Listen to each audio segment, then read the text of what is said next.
மண் காய்ந்தவுடன் அற்புதமான குளியலை போடுகிறார். அற்புதம் தரும். ஆன்றோர் பெருமக்களே, சித்தமுடன் நலமாய் அன்பு நேயர் பெருமக்களே, அனைவருக்கும் அடியேனின் பணிவான வணக்கங்கள். சமீப காலமாக புற்றுமண் குளியல், வாழை இலை குளியல் என்றெல்லாம் நாம் கேள்விப்படுகின்றோம். இதற்கு முன்பு இது கேள்விப்படாத ஒன்றாக இருந்தது போன்று தெரியும். ஆனால் 30-40 ஆண்டுகளுக்கு முன்பெல்லாம் இந்த செம்மண்ணினுடைய மருத்துவத்தை ஒவ்வொரு இல்லத்திலும் அறிந்திருந்தார்கள். புற்று அருமையான புற்று, புதுசாக புற்று வச்சுருந்தது.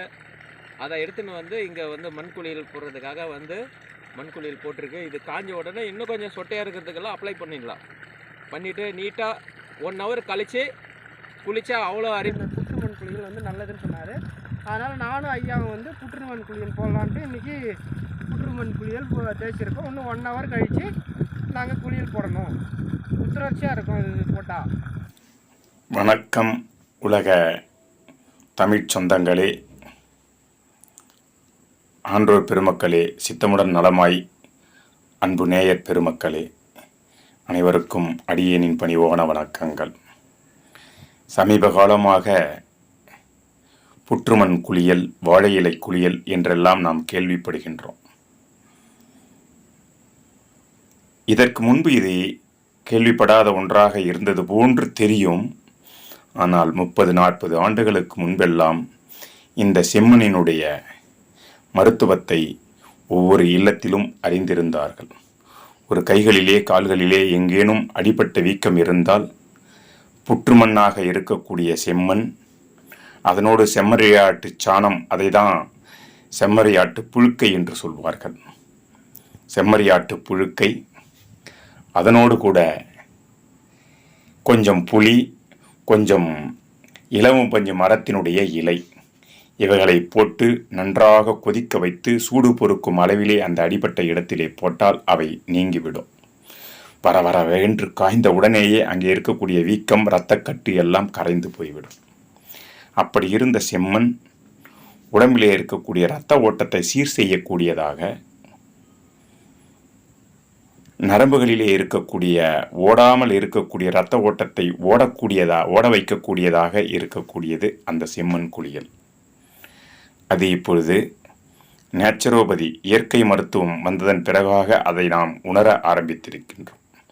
தோலிலே வரக்கூடிய உபாதையை நீக்குவதற்கு வாழை இலை குளியல் மிக அவசியமாகிறது. வியர்க்கும் பொழுது உடலில் உள்ள கழிவுகள் வெளியேறுகிறது. இது ஆயுர்வேத மருத்துவத்தில் மிகவும் முக்கியமாக இருக்கக்கூடிய ஒரு மருத்துவமாக இருக்கின்றது. பேகன் மருத்துவமனை குன்றத்தூரிலே நடத்தக்கூடிய அருமை உடன்பிறவா அன்னார் குமரேசன் அவர்கள் இந்த செம்மண் குளியலை நமக்காக குளிக்க இருக்கின்றார். அதனுடைய மருத்துவத்தை சொல்ல இருக்கின்றார்.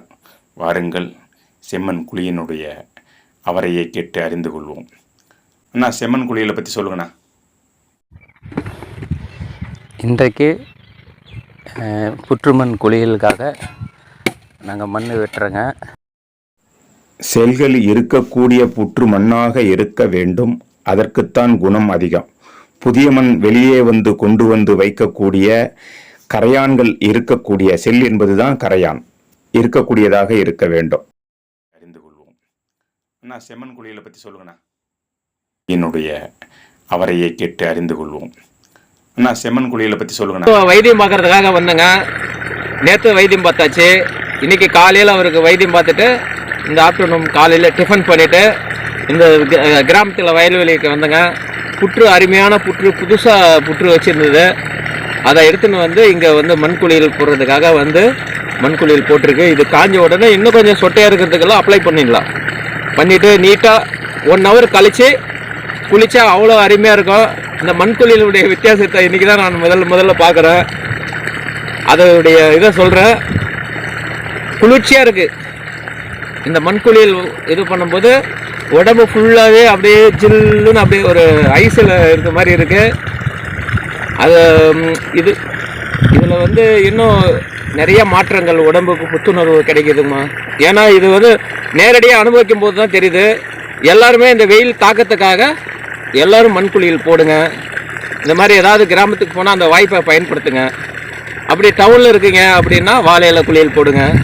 ஏன்னு கேட்டால் அந்த வெப்பத்தினுடைய தாக்கத்தை சமாளிக்கிறதுக்கு இந்த மாதிரி குளியலெல்லாம் போடும்போது நம்ம உடம்பு ஆரோக்கியமாகவும் நில திடாகரத்துமாகவும் ஒரு வெயிலை சமாளிக்கக்கூடிய ஒரு திறமையை நம்ம உடல் ஆரோக்கியமாக வச்சுக்கோம். அது தட்பவெப்ப நிலை தானாக சீரமைக்கக்கூடிய அமைப்பில் தான் நம்ம உடம்பு சிவன் படைத்திருக்கிறார். அதனால் அந்த மாதிரி ஒரு சுச்சுவேஷனில் இது மாதிரி வர வாய்ப்புகளாக தவற விடாதீங்க. நன்றி, வணக்கம். மண்குளியல் நகரத்திலே சென்னை போன்ற சிட்டியிலே இருந்தாலும் போடலாம். மண் எடுத்து கொண்டு வந்து கரைத்து உடல் முழுவதும் பூசிக்கொண்டு மேலே காய்ந்த உடனே குளிக்கலாம். இதெல்லாம் ஒரு அற்புதமான தோல் நோயை போக்கக்கூடிய, தோல் இரத்த ஓட்டத்தை வலுப்படுத்தக்கூடிய ஒரு அற்புதமான குளியல். ஐயா சென்னை குன்றத்தூர்லேருந்து வந்திருக்காரு. அப்பாவுக்கு கை கால் கொஞ்சம் சேலம் வந்துருக்கு. அதுக்கு வைத்தியம் பண்ணுறதுக்காக வந்திருக்காரு. அப்போ நாங்கள் வயல்வெளிக்கு வரலான்னு வரும்போது ஒரு புற்று ஒன்று பார்த்தோம். அந்த புற்றுலேருந்து ஐயா என்ன சொன்னார், இந்த புற்றுமண் குளியல் நல்லதுன்னு சொன்னார். அதனால் நானும் ஐயாவும் புற்றுமண் குளியல் போடலான்ட்டு இன்றைக்கி புற்றுமண் குளியல் தேய்ச்சிருக்கோம். இன்னும் 1 hour கழித்து நாங்கள் குளியல் போடணும். புத்துணர்ச்சியாக இருக்கும் இது போட்டால். மண் நன்றாக காய்ந்து உடலெங்கும் வரவர என்று ஆனதன் பிறகாக அவர் குளியலை போடுகிறார். இப்படி அற்புதமான குளியல் போட்டுவிட்ட பிறகு உடல் அற்புதமான புத்துணர்ச்சியாக இருக்கும். நரம்புகள் பலம் பெறும், இரத்த ஓட்டம் சீர்படும். அதில் மண்குளியல் போகிறது ஒரு அற்புதமான எனக்கு தம்பி உதவினார். அவர் பேர் சிலம்பரசன். அவர் புற்றுமண் வெட்டி நான் சொல்கிறதெல்லாம் செய்கிறேன். அதே மாதிரி பண்ணி அவரும் நானும் சேர்ந்து போட்டேங்க. மருத்துவ தொடர்புக்கு 89 257 43 053 என்ற எண்ணை தொடர்பு கொள்ளலாம். குமரேசன் அவர்கள்.